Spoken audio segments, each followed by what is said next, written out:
obvious, but you know, there's a lot of people I need to thank first and foremost, just that have done a lot throughout these last 6 months. First and foremost, being my wife Megan. I mean, she's been an absolute soldier. I mean, it was tough, obviously, being an assistant coach's wife. Now she gets thrust into this, and couldn't have handled it any better. And so, you know, obviously, very, very lucky to have her. You know, they say behind every good man there's a great woman, and that's very true with me. But, you know, both my families on both sides have been very supportive.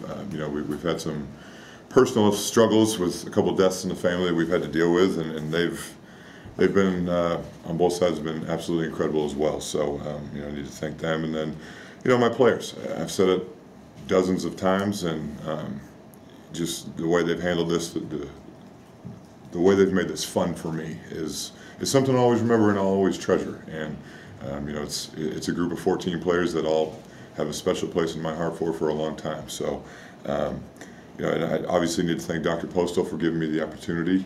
You know, he certainly didn't have to, and you know, he allowed me to step into this role and do the best I could. So there's no doubt he deserves some thanks. And you know, a guy that I mentioned, I think at my tip-off luncheon, that was very, very instrumental, not only in the beginning but throughout the whole thing, is Kenny Klein.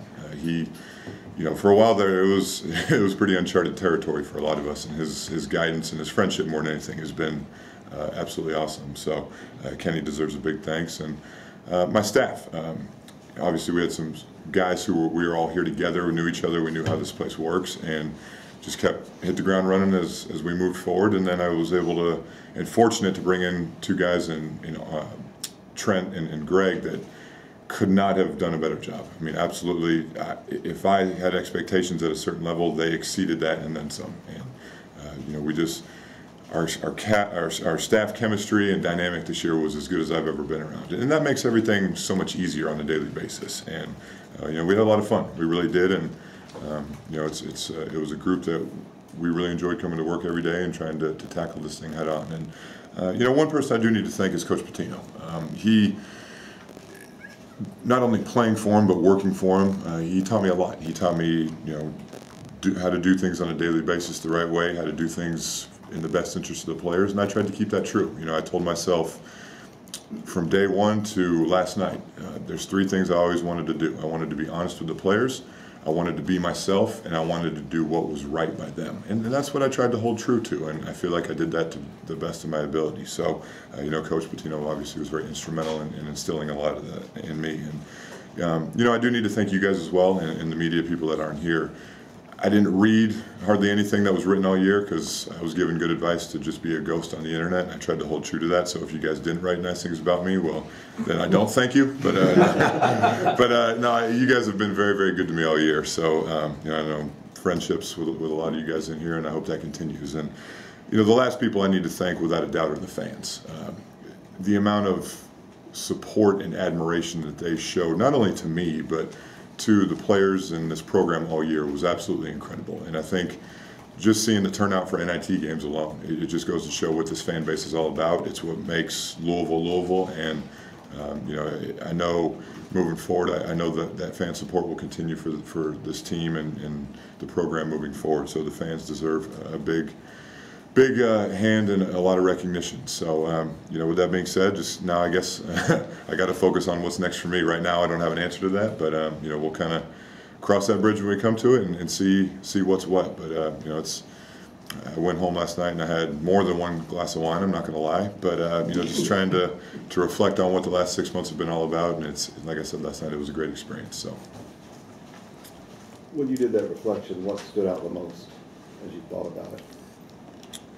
Well, it was just a learning experience, you know, from a personal standpoint, from a professional standpoint, from a coaching standpoint, for a lot of reasons. And, you know, when I took this over and stepped into this, I asked myself, you know, how am I going to do? And I didn't give myself expectations. I didn't give my team expectations. But having never done something before, you're always going to say, well, how am I going to do doing it for the first time? And you know, all things considered, I think it went really, really well.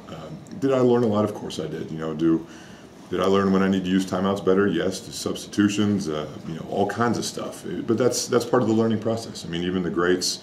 I'm sure if you ask Coach K right now, he'd say that he still learns things on a daily basis, even after however long he's been doing it. So you're always going to be learning. But more than anything, I learned that I have the confidence to know that I can do this moving forward, and I hope somebody out there will give me a chance to be a head coach somewhere else, and because it's something I really want to do. I want to be in this profession for a long time. It's something I really enjoy, and I know, having gone through this, that if I was able to be fairly successful this year, hopefully I can do that at another place and try to take over another program and make it successful as well. David, what was your conversation like with Vince, and did you have any expectation that you would be retained in any fashion? No, I mean, obviously I'd love to be the head coach here for the rest of my life. That's how important this place is to me. But like I said a few weeks ago, I don't live in a fairy tale world. I'm not on social media anymore, not on Twitter or anything like that, but I also don't live in a bubble. I mean, I know the chatter about what was going on. And so it wasn't a surprise.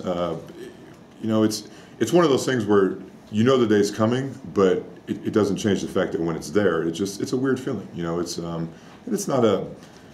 It's not a feeling of sadness or anything like that. I mean, look, the circumstances and the situation that we dealt with this year were like none other that have ever happened in college basketball, college sports for that matter. So we just tried to deal with it the best we could, and I think we handled it really, really well. And the staff deserves a ton of credit for that, and so do the players. And it's like I said, it's coming until you actually hear it. It's hard to set in, but with that being said, I'm going to walk out of this room and hold my head high, because I gave this program and these players every single ounce of energy that I had, and they did the same in return. And for them to be able to conduct themselves the way they did, knows that it makes me feel like I did things the right way by them. Dave, what reason were you given? What did they say what were you told? There wasn't a reason. It just was, it's just they feel like it's in the best interest of them to move forward. And I understand this profession. I'm only 33 years old, but I've been in the gym since the day I was born, and it was in my DNA to become a basketball coach. So I understand what this profession is all about. And, it wasn't a situation where I was like, oh my God, I can't believe they're not keeping me. What do I have to do here? No, it wasn't a situation like that. I'm not the smartest guy in the world, but I understand how this whole thing works. So it was pretty cut and dry. I wanted to make sure more than anything that our staff was taken care of, because my contract as the head coach was a little bit different, but I wanted to make sure the staff was taken care of as best they could be, because if I had been here for 10 years and we just didn't win enough and all of a sudden I get fired, well, I understand how that works. A new coaching staff comes in, usually they clean house, do the whole 9 yards, but this situation was so different this year because of the obvious. And I wanted to make sure the staff and the players were taken care of first and foremost, so that was my main concern, and I wanted to make sure that point was gotten across. Was there a point? Did you already meet with the players? I did. I went straight over to the dorm. Obviously, with campus being closed today and the snow and everything, I didn't want to bring them over here, so I went over to the dorm and just met with them, and we just, again, and some of you guys could probably ask them if you get the chance. I don't think anybody was overly surprised. We have a great relationship with the 14 players and myself, and I just wanted them to hear it from me. That's a big thing with me, especially with social media these days, is hearing it from the horse's mouth. And I just said, if you guys need anything, don't ever hesitate. And like I said, I just felt it was very, very important for them to hear it from me. You obviously wanted the job. Was there a point during the season when you realized that probably wasn't going to happen? No, I don't think so. Not making the tournament, I think, I don't think you could say if you guys made the tournament, you would have had a chance. I don't think you can play that game, and there's no point in playing that game. So, and I told Vince this. I said, I don't have any regrets about how anything went this year. The one regret I will have is that I didn't get these seniors a chance to play in the tournament. That's the one regret I have. But, other than that, it was an up and down year. We had some unbelievable times together. We had some really, really, really good wins. I mean, I'll never forget the Gatorade shower I got in South Bend. First time we've went up there in a long time, and it was a lot of fun. And like I said, it was an experience that I'll always remember for the rest of my life, and really cherish with these 14 guys. The circumstances you were talking about surrounding the program, what's the next coach need to be prepared for based on your experience? Well, I think what the next head coach needs to do is just come in here and look out for the players first and foremost, which whoever that is, I'm sure they'll do. Because anybody who comes in here, whoever it may be, is going to understand quickly how important basketball is in this city and it is to this university and how special this place is. And look, I mean, there's circumstances that have been around this program for a couple of years. There's circumstances that a lot of other programs in the country are right now too. It's a very interesting time in college basketball. So, you know, it's whoever it is that they decide to bring in. Obviously, I'll wish nothing but the best of luck. You know, I was upstairs 30 minutes ago and I took a shower and I was like, okay, well, what do I wear? You know, I mean, technically I'm not really working here anymore, but then I looked in my closet and I said, well, I don't have anything that doesn't have some U of L on it. So, but I'll always wear U of L stuff with extreme pride because I played here, I went to school here, I worked here. But you know, this place is very, very special, and whoever has the chance to lead it moving forward, I hope they can appreciate that. Do you feel like you could only be a head coach from here on, or would you rule out being an assistant somewhere down the line again? Well, in this profession, it's all about options. Obviously, I want to continue to be a head coach. Now, if I don't have an option to be, and I have an option to be an assistant at a school somewhere that's a great program, then that's something I'm going to have to think about. So, you know, you don't want to be left when the music stops without a chair, for lack of a better cliche. So, you know, my goal getting into this was to become a head coach. Obviously, it happened sooner and in a much different way than I anticipated, but that's my goal, and I hope that I've done enough this year to, you know, show some people out there that you know, I can certainly do it, and I hope another opportunity comes about. Have you started that process yet? You know, in the last 16 hours, I've obviously put a lot more thought into it. It's in this profession, you got to get the dominoes to start to fall. They have a little bit. I think they will over the next couple weeks. Obviously, around the Final Fours when a lot of stuff goes down. So, you know, you just got to start to switch your mind track here from coaching one basketball team to trying to find another one to coach. So, a lot of time and effort will be spent on that, and you know, hopefully, like I said, something will pop its head up and give me an opportunity. Were you told after the game today, or when were you told? No, just today at 1 o'clock. Yeah, just today at 1 o'clock. I mean, that game was really late last night. Yeah.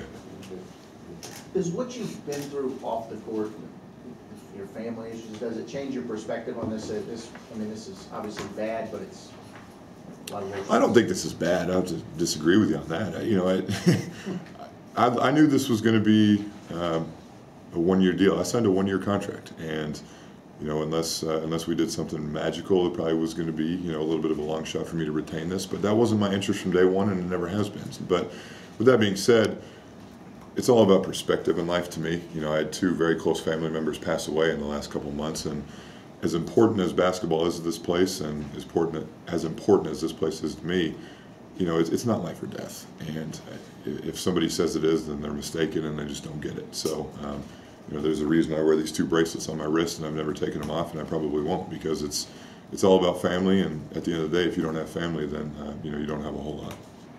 David, have you considered hiring an agent, or do you have an agent currently? You know, it's something I never considered as an assistant coach. It's not something I really considered as the season went on, even until, you know, about a couple of weeks ago. And I sat down with Trent, obviously, because he has the most head coaching experience, and I said, "What do you think about this?" And he said, "As a head coach these days, you're going to have to get one." So, you know, it's something that is necessary in this profession. It's something that, you know, it's what I found out is, even as an assistant coach now, it seems to be more commonplace. But as a head coach, it's something you definitely got to have, because, you know, I'm not a guy who's going to go out there and promote myself. It's just not who I am. So, you know, I'm going to have somebody do that for me. But, you know, hopefully that person can do a good job and present me with an opportunity. Anything else for David? What kind of wine? Cabernet. Need to go to Total Wine tonight and stock up on more. So. I think there was a pool going on. Well, thank you guys for everything. I appreciate it.